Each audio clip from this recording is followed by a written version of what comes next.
Good morning to all my dear students. क्या पढ़ने जा रहे हैं आज हम पढ़ेंगे purely resistive circuit with AC supply. ठीक है, और इसमें क्या क्या पढ़ना है, हम एक चीज़ वन बाय वन सब डिस्कस करते चलेंगे। मान लीजिए ये रेजिस्टर है, ठीक है, और ये एक एसी सप्लाई है। ठीक है, एसी सप्लाई का सिंबल ऐसा होता है, बताया था मैंने। ये रेजिस्टर है, ठीक है, ये V equal to V naught sine omega T की एसी सप्लाई है। ठीक है, कोई दिक्कत नहीं है। तो V equal to I R होता है, सब जानते हैं। तो V होगा V naught sine omega T equal to I, और R हो जाएगा इधर। ठीक है, तो ये क्या हो जाएगा, V naught by R, I naught हो जाएगा। तो I naught sine omega T, I equal to I naught sine omega T, जहाँ पर पीक वैल्यू ऑफ करंट होगी peak value of voltage upon resistance, ध्यान रखना। Similar RMS value of current होगी RMS value of voltage upon resistance, ऐसा भी बोल सकते हो। ठीक है ना, पक्का, कोई दिक्कत वाली बात नहीं है, सही है एकदम। अब अगर मैं ध्यान से देखूं तो करंट का ग्राफ साइन का है, वोल्टेज का भी किसका ग्राफ है, साइन का ग्राफ है। करंट और वोल्टेज का दोनों का ग्राफ साइन का है। ये हो गया वोल्टेज का ग्राफ टाइम के साथ, ठीक है ना। और करंट का ग्राफ टाइम के साथ, करंट का ग्राफ टाइम के साथ अगर मैं बात करूं तो साइन ओमेगा टी का ही ग्राफ है। फिर से ये करंट है वर्सेस टाइम, ग्राफ फिर से किसका है, साइन ओमेगा टी का है। तो ग्राफ फिर से ऐसा ही आएगा, बस फर्क किस में होगा, पीक वैल्यू में फर्क होगा। किसमें फर्क होगा बेटा, पीक वैल्यू में। इसमें पीक वैल्यू होगी वी नॉट, तो इसमें पीक वैल्यू होगी वी नॉट बाय आर, समझे। इसमें पीक वैल्यू क्या होगी, वी नॉट बाय आर। ठीक है, current is in same phase with voltage, current is in same phase with voltage, ठीक है।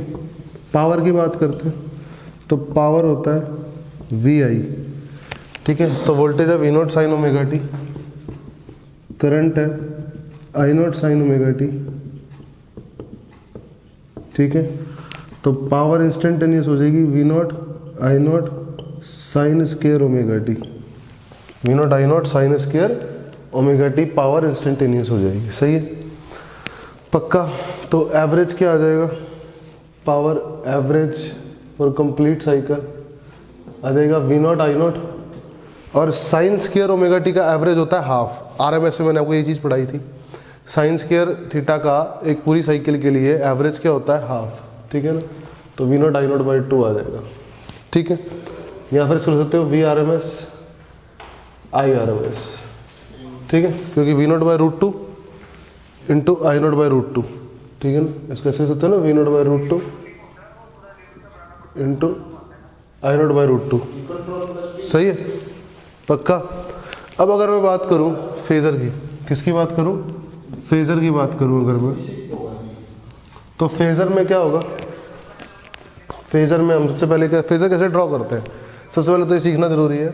हम एक सेंटर बनाते हैं, क्या बनाते हैं, एक सेंटर बनाते हैं। फिर सेंटर बना के हम क्या करते हैं, वोल्टेज लिखते हैं V naught sine omega T, ठीक है।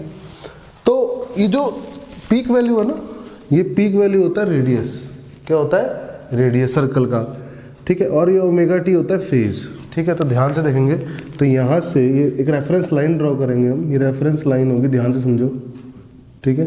कैसे ड्रॉ करते हैं, हमेशा क्या करोगे आप, you should always plot a reference line. सबसे पहले आप रेफरेंस लाइन प्लॉट करोगे, फिर इसको सेंटर मान के आप कितना फेज ऊपर जाओगे, ओमेगा टी जितना लिखा हुआ है, तो ओमेगा टी एंगल ऊपर चले गए, ध्यान समझो, ओमेगा टी एंगल आप ऊपर चले गए, कोई दिक्कत नहीं है। और ये रेडियस मान लो वी नॉट के बराबर, ये वोल्टेज आ गया आपकी, ये क्या आ गया आपकी वोल्टेज। सबसे अच्छी बात ये है, वोल्टेज का जो इंस्टेंटेनियस है वो कौन देगा, वाई एक्सिस से प्रोजेक्शन। इस वोल्टेज का अगर वाई एक्सिस से प्रोजेक्शन लूंगा मैं, तो V naught sine omega T आएगी, दैट इज इंस्टेंटेनियस। और रेडियस कितना होगा इसका, वी नॉट, रेडियस कितना होगा, वी नॉट, कोई दिक्कत वाली बात नहीं, पक्का, सही है एकदम।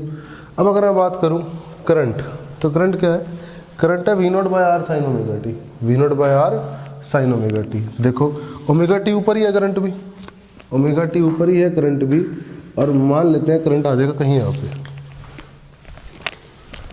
करंट आ जाएगा कहीं यहाँ पे, और रेडियस कितना होगा करंट के लिए? करंट के लिए रेडियस होगा आई नॉट। बोलो ना, देखो ध्यान से, ये वोल्टेज जो विन वी है ये अपने सर्कल में घूम रही है, सेंटर मान के इसको ध्यान से देखो, और ऐसे ही ये वी नॉट ये वोल्टेज हो गई है ना, और ब्लैक वाला मार्कर किसका है? करंट का। तो ये करंट और वोल्टेज और करंट हमेशा साथ साथ चलेंगे।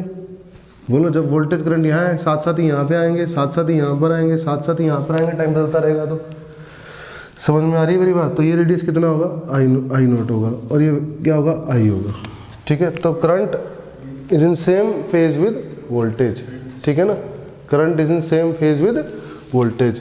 तो हमने क्या सीख ली? पावर एवरेज सीख ली प्योरली रेजिस्टिव की, पावर इंस्टेंटेनियस सीख ली, ठीक है, फेजर सीख लिया, ग्राफ सीख ली और इक्वेशन सीख ली। ठीक है, यहाँ पर हमारा प्योरली रेजिस्टिव सर्किट कंप्लीट हो गया।